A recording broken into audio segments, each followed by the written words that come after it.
Terima kasih Anda masih bersama kami di Kompas Petang, saya Cynthia Rompas.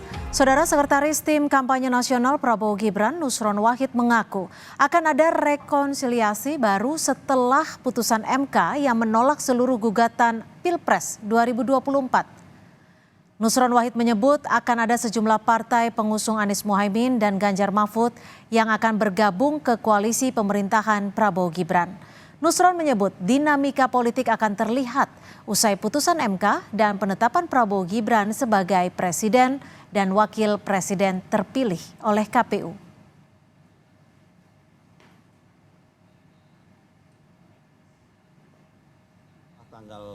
Karena saya yakin beberapa partai-partai pendukung, baik pendukung 01 maupun pendukung 03 yang akan menyatakan bergabung rekonsiliasi membangun koalisi baru dalam pemerintahan di Bapak Prabowo Gibran nanti itu pasti juga tidak mau gege mongso. Kalau orang Jawa itu gege mongso itu mendahului. Sudah putus MK, maka satu langkah lagi keputusan KPU. Itulah saat momennya untuk melakukan komunikasi dan saatnya melakukan rekonsiliasi maupun rekonsiliasi pembentukan koalisi baru. Sementara Ketua DPP PDI Perjuangan Ahmad Basara menyebut PDI Perjuangan siap untuk berada di dalam pemerintahan atau di luar pemerintahan. Namun keputusan politik PDI Perjuangan akan ditetapkan dalam rapat kerja nasional oleh Ketua Umum PDIP Megawati Soekarno Putri. Dengan cermat melihat dan berpikir arahan Ibu Megawati Soekarno Putri dalam Rakornas ini akan digelar rapat kerja nasional yang insya Allah akan kami lakukan pada bulan Mei yang akan datang. Di sanalah PDI Perjuangan bersama segenap struktur partai, baik DPC maupun DPD, akan bersidang, akan bermusyawarah, melihat ABCD-nya tentang dinamika dan masa depan demokrasi di Indonesia, dan kemudian akan memberikan usulan kepada Ibu Megawati Soekarno Putri selaku Ketua Umum PDI Perjuangan pemegang hak prerogatif Kongres, untuk kemudian di sanalah PDI Perjuangan akan menentukan sikap politiknya, akan berada atau di luar pemerintahan. Hari ini Presiden Joko Widodo memastikan mendukung penuh proses transisi pemerintahan baru setelah MK memutuskan untuk menolak gugatan sengketa Pilpres dan menunggu penetapan KPU besok. Jokowi meminta semua pihak kembali bersatu dan semua pihak menghormati putusan MK.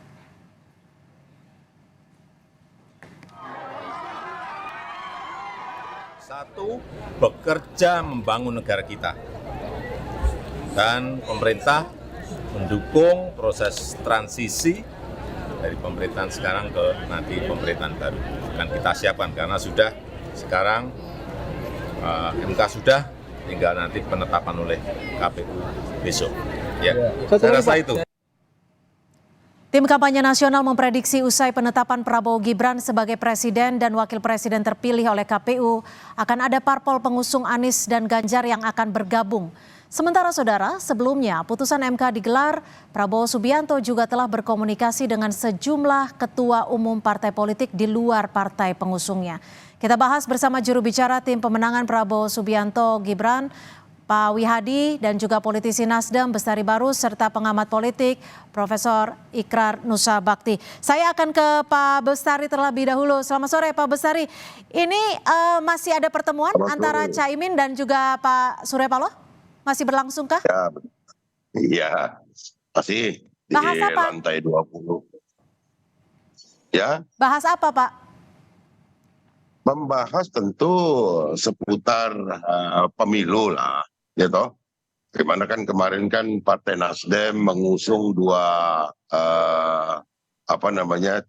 paslon Anies dan Caimin, ya selayaknya setelah itu selesai maka Bung Anies dan Caimin melaporkan hasil akhir daripada pemilu 2024. Itu kira-kira. Apakah sudah ada kepastian akan merapat ke presiden terpilih? Bahwa Pak Prabowo sendiri selesai pemilu itu kan sudah pernah datang ke mengunjungi Partai Nasdem, bertemu dengan jajaran pengurus Partai Nasdem dan Bang Surya selaku Ketua Umum. disambut dengan baik dan ada ajakan kepada umum lah ya, secara umum Pak Prabowo itu pada konferensi pers di Nasdem itu menyampaikan, mengajak seluruh anak bangsa ini untuk bersama-sama membangun negeri ini ke depan. Kan Oke, itu. oke, baik. Saya ke Pak Wihadi. Tapi sampai saat ini memang belumlah menjadi concern prioritas daripada Partai Nasdem kaitannya dengan bergabung koalisi. Belum sampai ke sana. Belum sampai ke sana ya. Saya ke Pak Wihadi kalau gitu. Pak Wihadi mengajak seluruh anak bangsa. Ini kan yang memang selalu diucapkan oleh Pak Prabowo. Sampai sore hari ini sudah siapa saja yang baru merapat? Ya masih seperti yang dulu sebelum keputusan MK. Ini kan keputusan MK barusan kemarin. Ya. Nah, tentunya kan tetap bahwa Pak Prabowo yang disampaikan pada saat pidato kemenangan waktu PIKON adalah mengajak seluruh elemen bangsa ini membangun. Karena Pak Prabowo sadar bahwa untuk membangun bangsa ini tidak bisa sendirian. Pasti membutuhkan semua anak bangsa ikut terlibat. Nah, ini kan baru keputusan MK, ya nanti kita tunggu siapa saja yang nanti menjalin komunikasi kembali, dan untuk menentukan langkah berikutnya, ya kita bersama-sama sekarang ini pemilihan presiden sudah selesai, dan gini waktunya kita untuk bersama-sama kita menatap. Tapi sinyal-sinyalnya ada tidak Pak Wihadi? Dari sepanjang kemarin sore atau malam sampai sore hari ini? Ya, sinyal itu sudah tentunya bukan hanya sekarang saja, sebelum MK pun kan Pak Prabowo juga sudah mengunjungi Pak Surya Paloh seperti yang disampaikan oleh Pak Bastari tadi, dan komunikasi sudah demikian akrab. Ya, saya kira ini sudah suatu pertanda bahwa memang dibutuhkan juga yang bagaimana kebersamaan dan penyatuan daripada visi kita untuk sama-sama bagaimana membangun bangsa ini ke depan. Jadi ini tinggal nanti selangkah kembali, tentunya karena kami sadar bahwa partai-partai politik ini sendiri pun tentunya dalam memberikan suatu keputusan pasti melalui tahapan-tahapan Rakernas ataupun mungkin juga Rapimnas. Nah, ini tentunya semuanya memang kita masih ada waktu, dan komunikasi tentunya masih bisa dijalin untuk menyamakan visi misi kita semuanya untuk bagaimana membangun bangsa ke depan ini. Prof Ikral, kalau Anda melihatnya setelah putusan MK, apalagi besok kan KPU akan menetapkan presiden terpilih, apakah peta politik akan berubah secara signifikan, atau apakah parpol-parpol yang sebelumnya berlawanan akan merapat ke Prabowo Gibran? Ya, kalau dari pandangan saya ya, saya melihat bahwa tentunya banyak partai ya, mungkin yang akan bergabung dengan pasangan Prabowo Gibran gitu kan.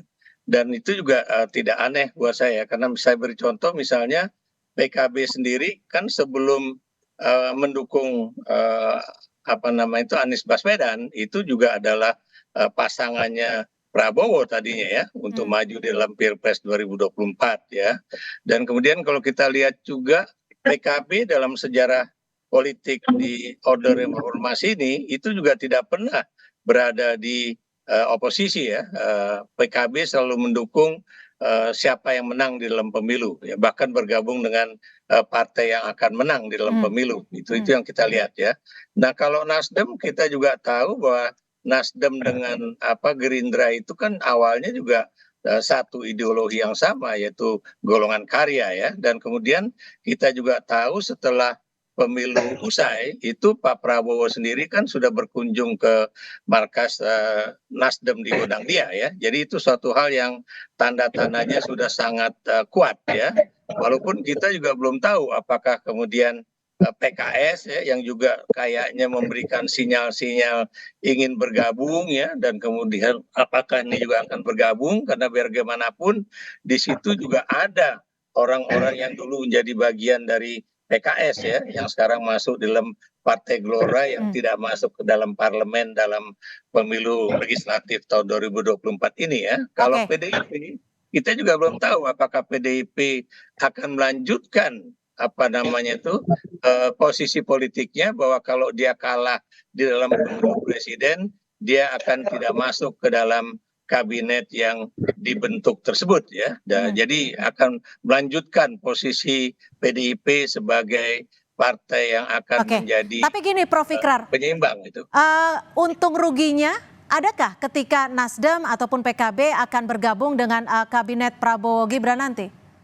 Oh, yang jelas ya, yang jelas buat pasangan Prabowo Gibran ini sangat menguntungkan. Kenapa menguntungkan? Karena kalau sekarang misalnya gabungan partai yang ada di koalisi 02 itu perolehan kursinya hanya 48, sekian persen ya, itu kan sedikit di bawah 50%. Kalau misalnya Nasdem dan PKB masuk saja itu sudah lumayan karena itu sudah berada di atas 50% ya. Dan buat Nasdem dengan PKB sendiri ini juga akan mendapatkan keuntungan posisi ya, posisi politik sebagai partai yang kemudian mendapatkan kursi di kabinet kan begitu. Tapi kalau buat PDIP, saya pikir bahwa PDIP tidak merasa takut ya untuk berada di luar pemerintahan karena itu sudah pernah dilakukan bahkan bersama Gerindra pada era Susilo Bambang Yudhoyono begitu. Pak Bestari, kalau tadi Prof. Ikrar secara kesimpulan garis besar menyebutkan kira-kira sama-sama menguntungkan kalau Nasdem bergabung dengan kabinet Prabowo Gibran. Betul seperti itu, hitung-hitungannya sudah ada belum? Nah, saya kira begini, bahwa kita tidak selalu berpartai ini, bernegara ini menghitung untung dan rugi. Indonesia bangsa yang besar, yang kemudian mempunyai peran penting di dunia, ya perlu kita jaga bahwa harus bersama-sama mengelola bangsa ini, ya. Namun Nasdem bukan pada posisi kemudian menerapkan syarat-syarat apabila kita ingin diajak bergabung dan sebagainya. Kita sudah terbiasa dengan tanpa mahar, tanpa syarat. Kalau hitung-hitungannya hanya sekedar untuk dikasih menteri, bukan itu concernnya Nasdem. Tapi lebih kepada bagaimana kemudian keberadaan satu pemerintahan itu membawa kebaikan bagi seluruh anak bangsa. Saya kira itu. Oke, kalau Pak Wihadi gimana Pak Wihadi? Kira-kira apakah akan memberikan syarat ataupun hitung-hitungan politik jika nanti ada partai-partai yang sebelumnya berlawanan akan bergabung ataupun merapat? Ya, kembali lagi pada apa yang disampaikan, ini adalah merupakan ajakan ini dalam hal kemarin sudah ada mungkin suatu kompetisi pilpres yang kemudian perlu adanya suatu rekonsiliasi yang ini juga kita lihat bahwa tahun 2019 bagaimana Pak Prabowo juga bersama-sama dengan Pak Jokowi melakukan rekonsiliasi, dan ini adalah memang suatu hal rekonsiliasi ini dibutuhkan untuk bagaimana kita melihat satu pembangunan yang lebih baik dan ketertiban negara atau kestabilitasan daripada negara ini akan lebih bisa dirasakan oleh rakyat banyak kalau misalnya ada satu rekonsiliasi yang bersama-sama, tidak ada satu polarisasi. Nah, disinilah memang hal-hal yang memang sama-sama adalah merupakan suatu pemikiran daripada kebesaran daripada semua partai-partai politik bahwa Indonesia ini butuh suatu ketertiban, ketenangan dalam melakukan pembangunan untuk bernegara. Nah, inilah apa yang dinamakan suatu setelah selesainya Pilpres ini bersama-sama. Nah, semuanya kalau kita bicara untung rugi, semuanya adalah untuk rakyat Indonesia. Jadi ini bukan untuk siapa yang untung, siapa yang rugi, tetapi dengan adanya kebersamaan kita semua, rakyat Indonesia lah yang diuntungkan. Karena bagaimanapun juga pembangunan ini adalah untuk rakyat Indonesia, sehingga kita bersama-sama bagaimana dengan kalau kita tenang, semuanya kita bersama-sama mempunyai pemikiran sama untuk membangun negara ini. Prof. Ikrar, jika rekonsiliasi lebih besar dinilai Pak Wihadi akan menguntungkan rakyat, benar seperti itu? Bukankah dalam bicara soal kemajuan bangsa juga diperlukan pengawasan yang secara teratur dan berjenjang?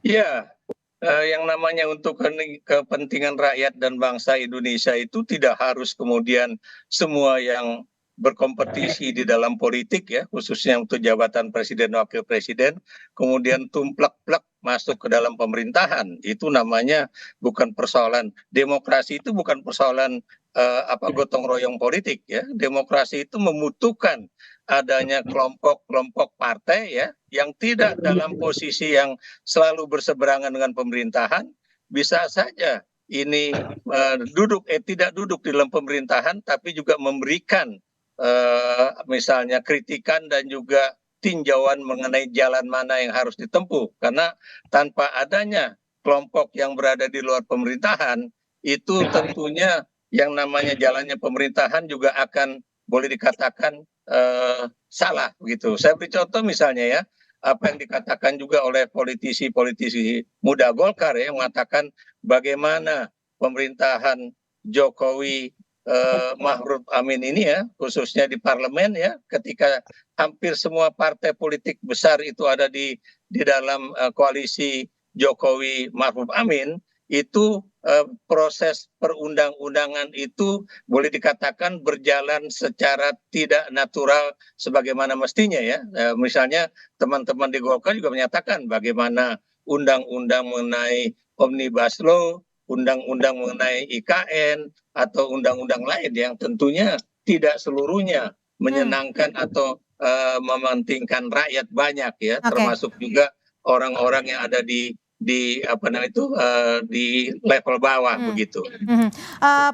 Prof. Ikrar, kan kalau kita lihat ke belakang kemarin ini Prabowo ingin sekali bertemu dengan Bu Mega.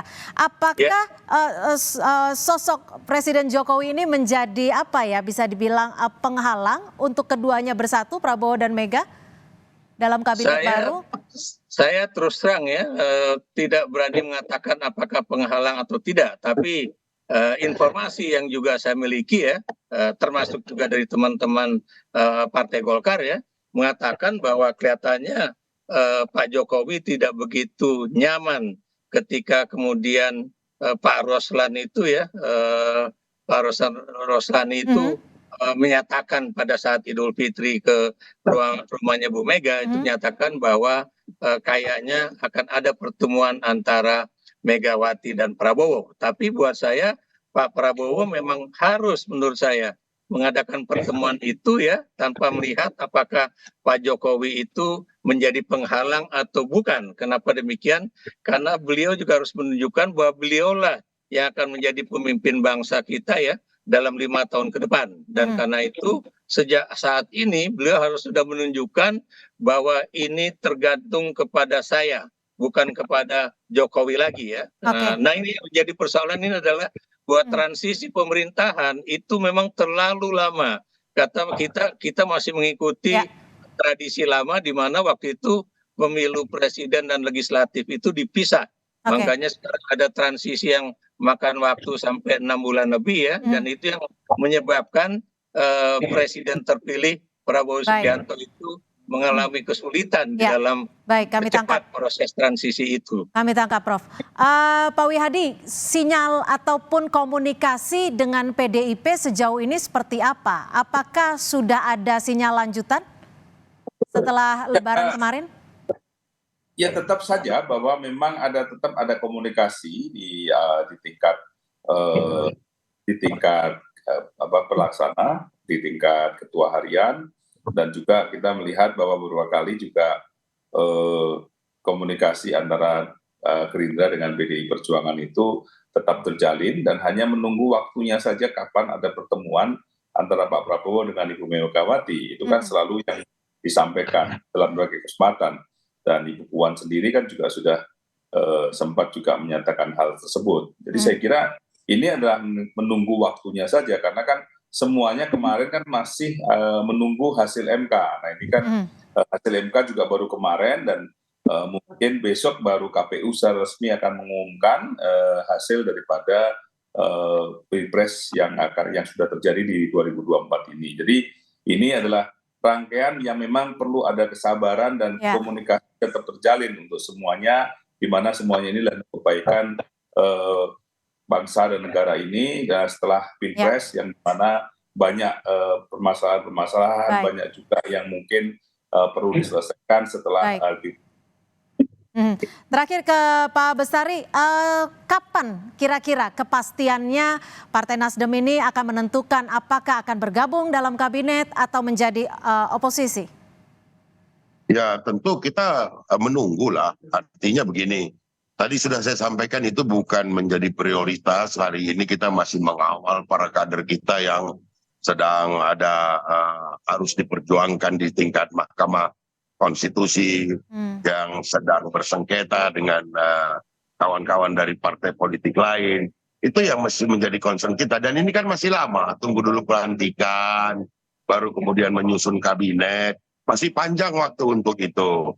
Yang terpenting adalah bahwa ajakan Pak Prabowo untuk bersama-sama untuk berjuang untuk Indonesia yang lebih baik, itu kita sambut sangat baik dan positif. Saya kira itu. Oke, hitung-hitungannya apa untuk bergabung atau tidak bergabung? Saya kira ini yang perlu kita dalami terlebih dahulu. Kita lihat apakah platform perjuangan Pak Prabowo dan Pak Gibran itu akan ada titik temunya dengan apa yang menjadi kita punya moto perjuangan gerakan perubahan atau yang lainnya gitu ya. Itu nanti kita satukan semua, barulah kemudian kita akan memutuskan. Itu pun kalau ada ajakan, kalau tidak ya bagaimana, kan begitu. Jadi masih gitu nunggu loh. ya? Nah, nggak mungkin itu ada di kita gitu. Tentu ada Tapi di sinyalnya kan sana. kuat sekali kalau Pak Surya Paloh tadi semalam berbicara. Begini, bahwa kemudian kita merespon sangat baik ajakan Pak Prabowo sebagai sesama anak bangsa untuk negara bangsa ini jauh lebih baik lagi, Oke. itu fine saja. Itu saya kira Baik. itu normatif ya. Tapi siap juga kalau jadi untuk oposisi. kemudian bergabung dalam koalisi perlulah pendalaman, kan begitu. Bergabung itu ataupun mendukung itu kan tidak mesti kemudian kami harus dapat sekian menteri nih, enggak begitu kalau Nasdem. Oke. Kita itu udah terbiasa tanpa mahar, tanpa syarat. Saya kira itu. Tapi siap juga kalau jadi oposisi ya, Pak Besari ya? Ini adalah dua pilihan yang baik. Dua-duanya Oke. baik bagi bangsa ini. Baik, terima kasih Pak Besari Barus, politisi Nasdem, dan juga Pak Wihadi, terima kasih. Dan Prof. Ikrar Nusa Bakti sudah bergabung bersama kami di Kompas Petang. Terima kasih, selamat sore. Yuk, selamat sore.